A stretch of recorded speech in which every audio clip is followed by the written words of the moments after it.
Hello and welcome to iRebel on the Voluntary Virtues Network. We're your hosts, Sarah and Meredith, and we thank you for joining us today. Um, Hi, Sarah. Hi, Meredith. How are you? Good, how are you? I'm great. We're going to start off with our question today, the question that we asked last week, which was, is it possible for machines to think? And so I think we got an answer on that. We did. We had a response in our YouTube comments from R.J. Parker, and R.J. Parker responded, "Is it possible for machines to think? It depends on how you define think. If thinking is a process of storing and retrieving information, then absolutely. If thinking requires creativity and higher level cognitive awareness, then absolutely not. I tend towards the more exclusive definition of thought. So I would say that computers are not thinking. They are essentially extremely efficient data sorting machines. Sorting shapes is not thinking by the stricter sense." Nice. Thanks, R.J. Parker. Yes, thank you, R.J. Parker. I really like that answer. I tend to agree. I think this goes back to, um, well, that the old argument is between dualism and materialism. So if you're of the mind, or if one is of the mind that materialism comes first, that everything's material, and that consciousness is emergent from materialism, then yes, I could see that it would be possible. If under that line of thought, then I could see somebody thinking that it would be possible that machines could think at some point in the future, like artificial intelligence. Personally, I'm a dualist, I suppose. So I don't, uh, I think it might be possible, but if it were, it would be a long, long time in the future. We're not even close to that type of technology. So, um, yeah, there's my answer on that. I would have to say I tend to agree too. It's fun to think about and certainly interesting, and it's been really interesting looking into what people were saying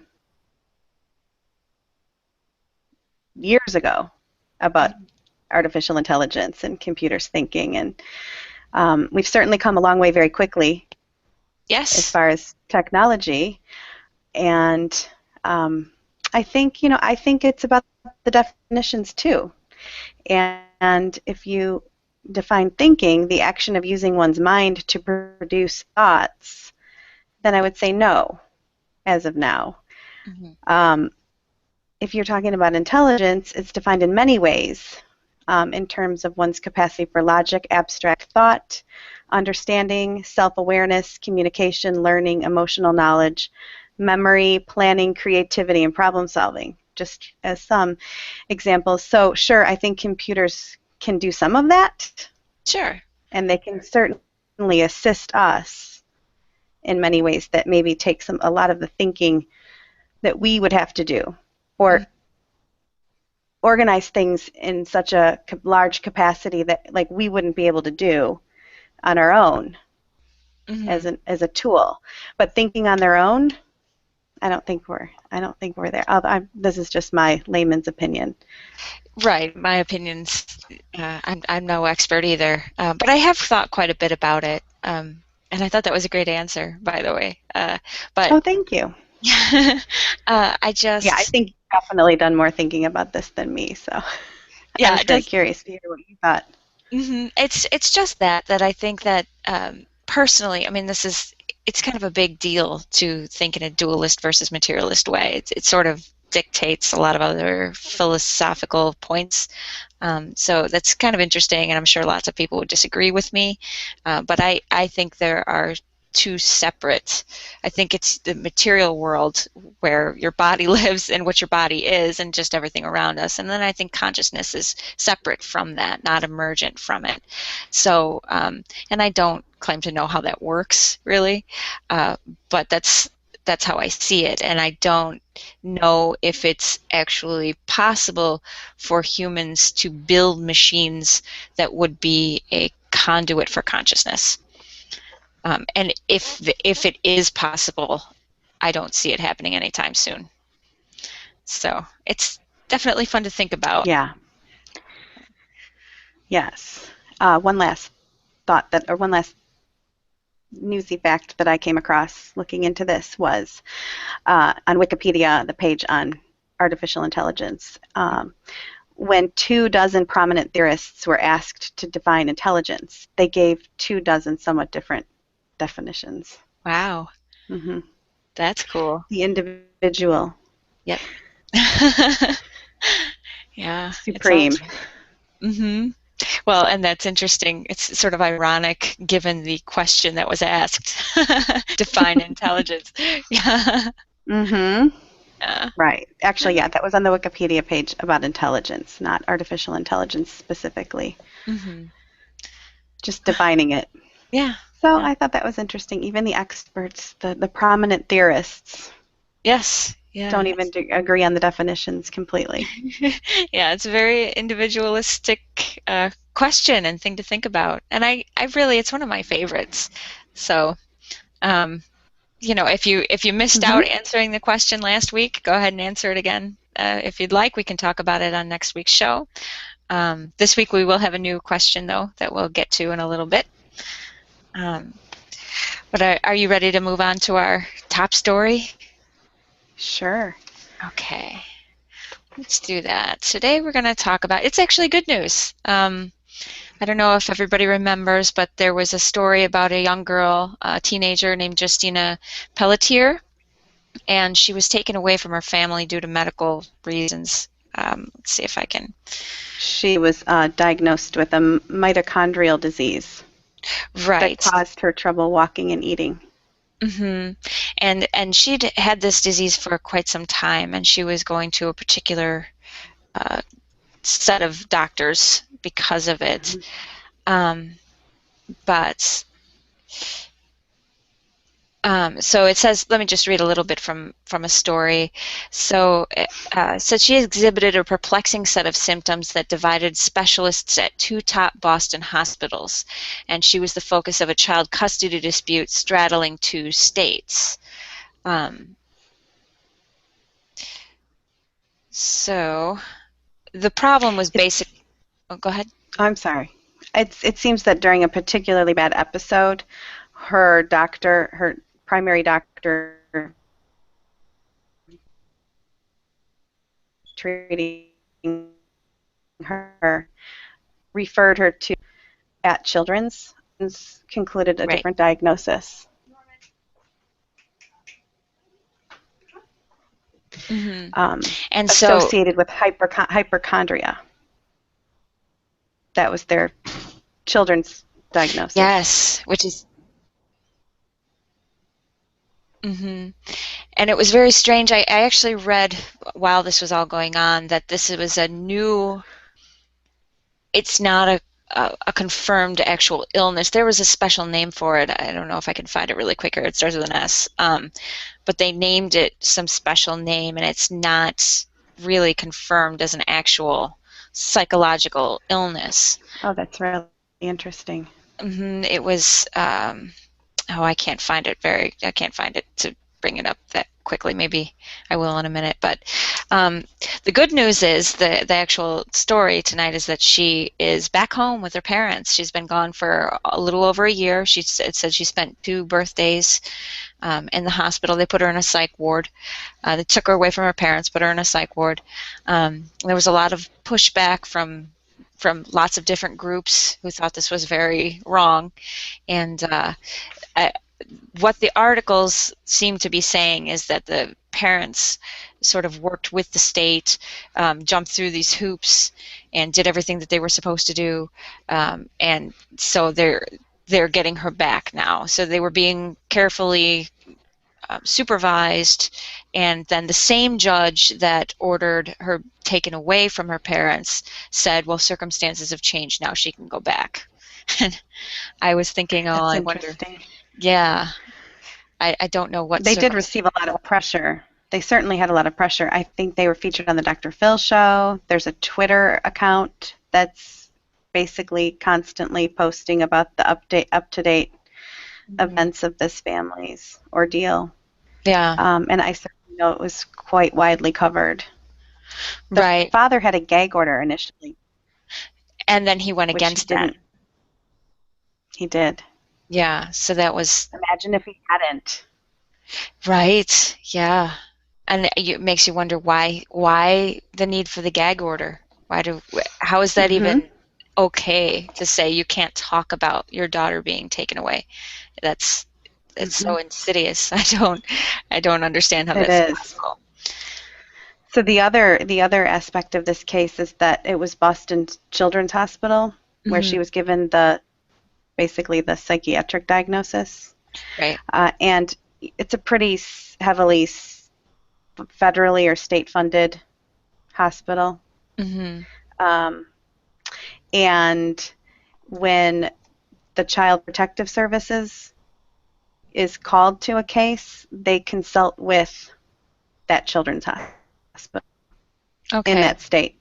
Hmm. So you have a case where it's that hospital that is not agreeing with the parents, Right. and then that is also the hospital that's consulted with Hmm. by Child Protective Services or CP, whatever they call it in Yeah, Massachusetts.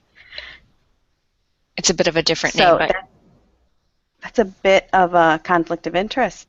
absolutely. And all I'm seeing is promises that DCF is what they call it, but um, all I'm seeing is promises that we will change in the future from this DCF organization. But how can that be? I mean, if they will change in the future, why aren't they changed now? Right? So they don't have any doctors on their staff. They were supposed to have a meeting where they talked to everybody involved, including her physician that she was going to, and the gastro.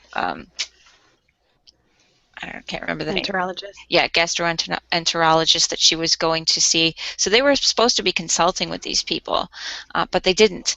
And they gave some lame excuse why. They didn't talk to the parents. They just went and took her away. And they're calling it medical child abuse, or these are cases of medical child abuse. And that's unclear to me what that means. Um, I don't understand how that's a thing, actually. I guess it could be. So if you're a doctor and you're performing the wrong treatments on a child, well, I guess that would be medical child abuse. But just for disagreeing with a diagnosis, Good point. yeah, I don't see how that's child abuse. That just means we don't agree with you. So it's okay to call them Hmm. abusive. And another thing was they were talking about how the parents were uh, being, I don't know, indignant or something about this, and making it harder on DCF to do their job. And yet at no point did I see what they were actually doing that would make this more difficult. I don't understand, or I'm not seeing anything. It's not like they were throwing things, or I guess maybe going against the gag order was something. Yeah, Maybe. I think I did read that they were considered outspoken, yelling, but Hmm. who wouldn't be? I mean, it's best to not do that when you're up against the state, but who wouldn't do that Right. if And they were in this situation or worse? yeah, and how is and I agree with that. I want to yell too. But how is yelling causing any kind of disruption in any procedures they have when they're investigating a case? So a parent is angry, and that does what? What exactly, how does that stop or hinder an investigation? Exactly. Yeah.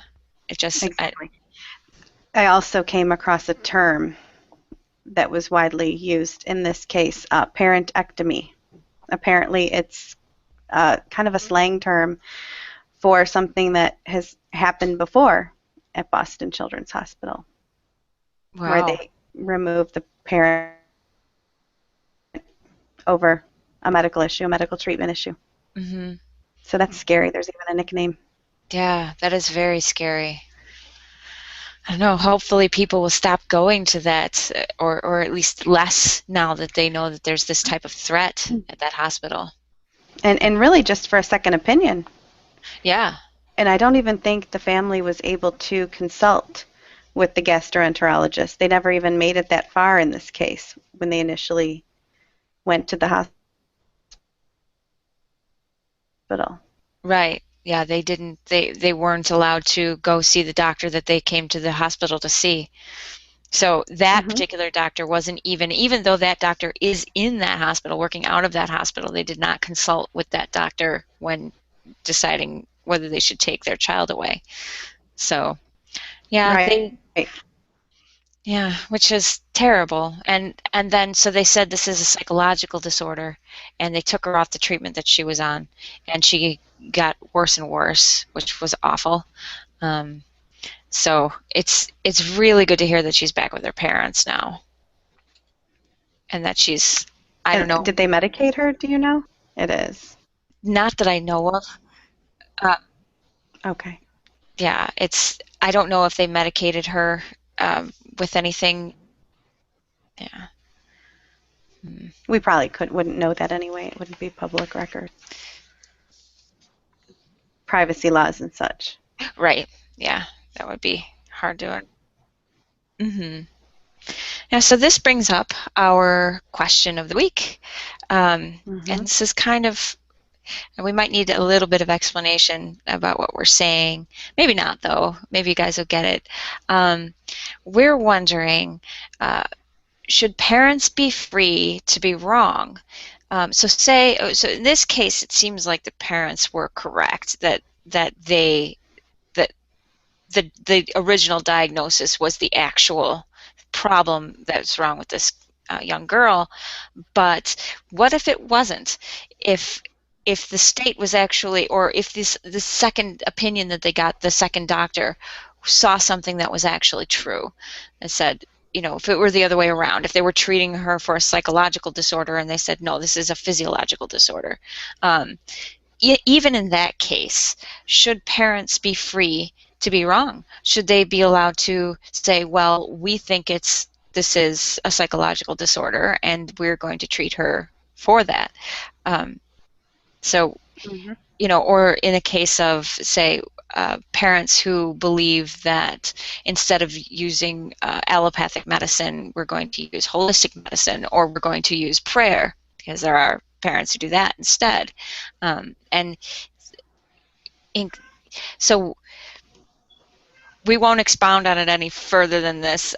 We'd like your answers in the comments below. Just leave us a note, tell us what you think.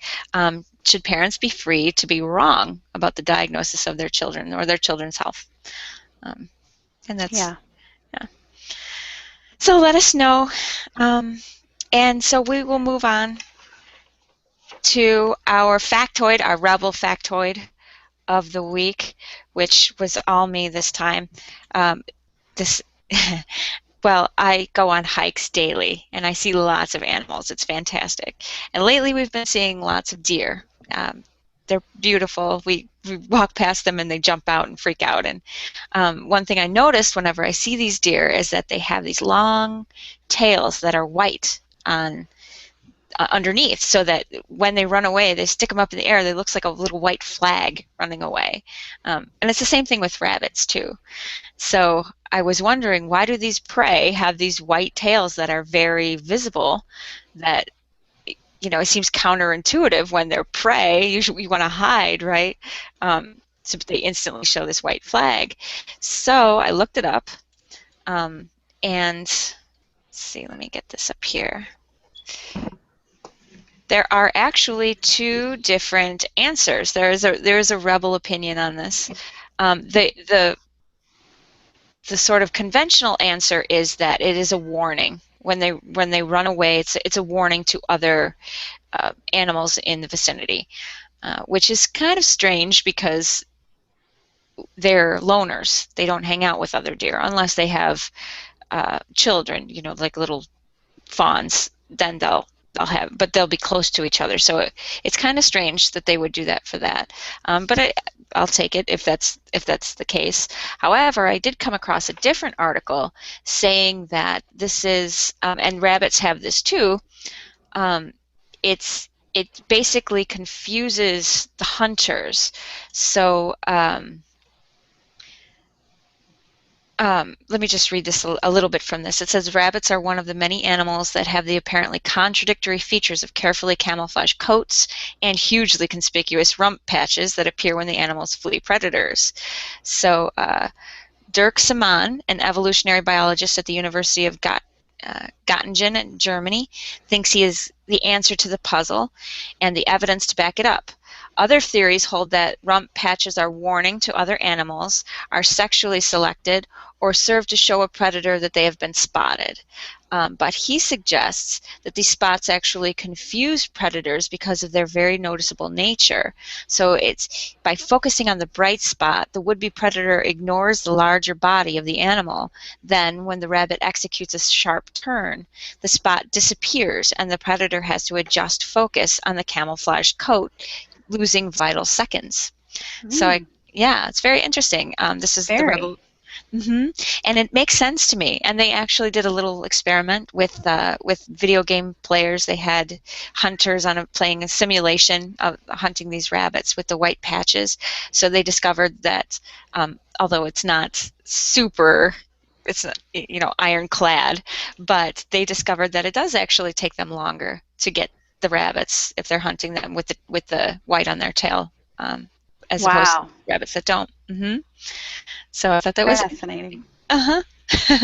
Now next time I see the deer or bunny, saw a bunny today too, I'll know sort of. I mean, I still don't know exactly the answer why. Either it's a warning or it's a trick. I like the trick answer. I do too. Yeah. That's interesting. Thank you. Yeah, you're welcome. Next week we'll have another factoid, hopefully. Yeah, absolutely. So, moving on. Let's see, what is our third story today? Starbucks is in the news. Yes. So, Starbucks is in the news because they have decided to team with Arizona State University to provide college for all their employees. Yay! Woo! Woo! Even part-time. And I initially heard this, my daughter actually shared this with me yesterday morning, briefly, and I was thinking about it all day and I hadn't had time to really look into it. So my initial thoughts about it were, I think this sounds like a win-win. It's a great PR move for Starbucks. And I hear quite a lot of clamor that people should be able to get an education. If they want an education, they should be able to get a college degree. It should be a universal right, which I absolutely disagree with. Yes. But however, I hear a lot of that. So I was interested, so I looked into it, and I was curious. I hadn't heard a lot on the interweb about it. Nobody was sharing it and saying how amazing it was that this corporation was going to step up and provide an education for even its part-time workers. And Starbucks provides jobs for pretty, not low wage, not even a little bit more than minimum wage, but it's certainly not a corporation that's providing tuition reimbursement for middle management or executive level employees that want to go get their masters or such. So it is kind of a big deal. Looking into it, I guess Walmart has done something similar at one point, interestingly. But the critics are, from my perspective, basically dismissing it almost just on the point that Starbucks benefits, and it's a profitable company. Wow. That they're getting some benefit out of this. Yeah. And then the other critique is that it's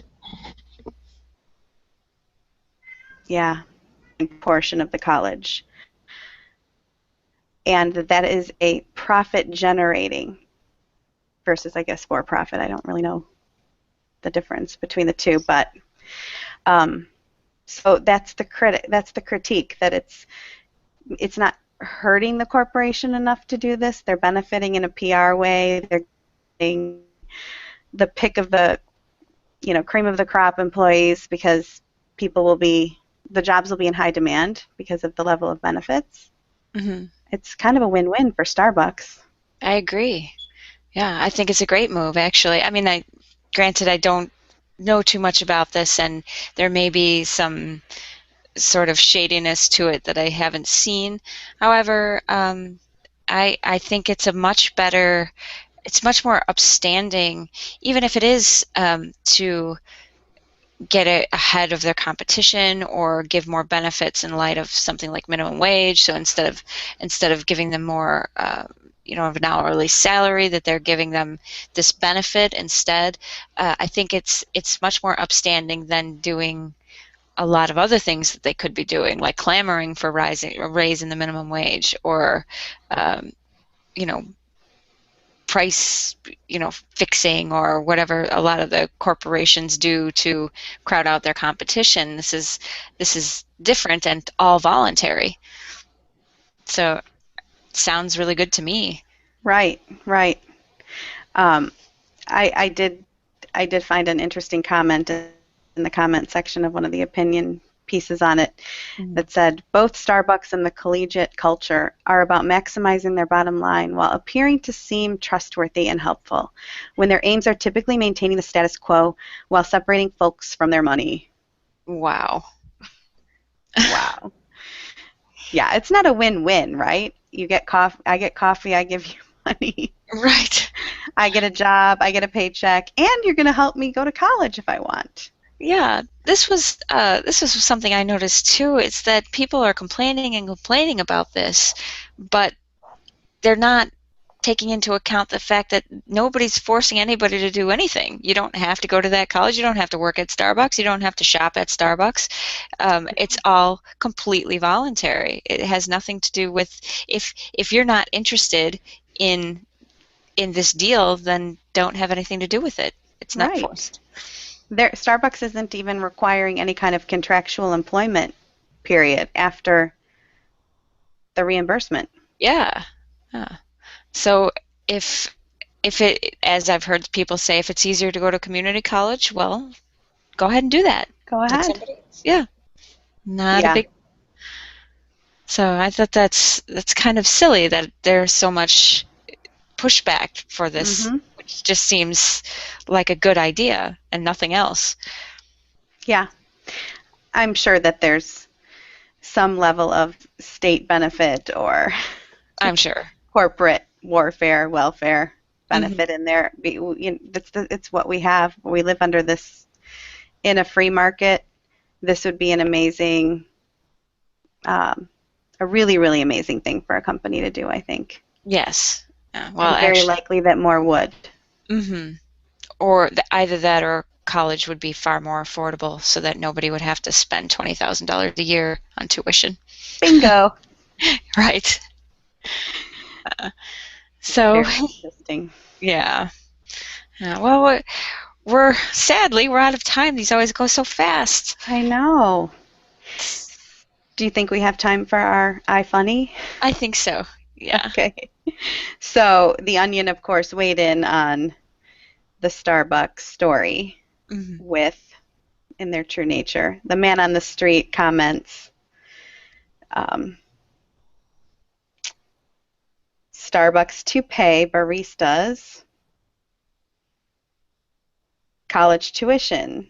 Starbucks announced Monday that as part of an effort to save the American middle class, the coffee chain will pay baristas for working 20 or more hours a week to attend online classes at ASU. What do you think? And one man on the street's opinion, it's nice to know that when our civic institutions fail us, our mid-price coffee chains are there to step in. Sounds like a wonderful program, but if it drives up the price of drinks by even a single penny, I'm going to throw a fucking fit. It's still cool to work there. Aimlessly, though, right? I love the Onion. You can always count Me on too. them. Peel back the layers. Yeah. All right. Well, that's all for now. Um, Yes. yeah, we'd like to thank Mike Shanklin for creating Voluntary Virtues Network and letting us air on it. It's a wonderful idea. And thank you for watching. Yes, Uh, and tune in on Saturdays, Eastern Standard Time, 7 to 7:30 a.m. to catch iRebel. All right. Okay. Peace out. Thanks, Meredith. Super Thank you, fun. sir. Bye bye.